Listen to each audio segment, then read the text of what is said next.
Bane banyabo nze birungi Godfrey area supervisor MBARARA City. Olwalo lunaku lwaffe olusoose basawo ne banyabo sitting centers tulina 34 wano MBARARA.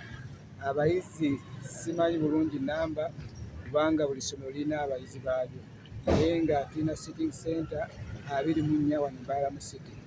Tusuubira okukola ebibuuzo by'essomero 34 tulina 34. Basawo ne banyabo amateeka mangi naye amatonotono tusuubira nti tewali muntu yenna abayizi oba candidates oba abakuuma ebibuuzo okuyingira n'amasimu oba okubeera n'amasimu wabweru bw'ebibuuzo.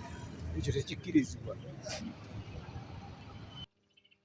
Hati ebizaamu bya A-level byatandika kandi byatandika gye.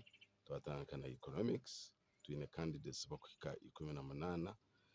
Nibyo ebizaamu biriyo nibigyenda gye. Ekikuru n'okutusabira nk'abazaire kureeba ngu abaana baitu barugamu gye. Otherwise nibirungi munonga. Began the exams of November, December 6th, and I'm in charge of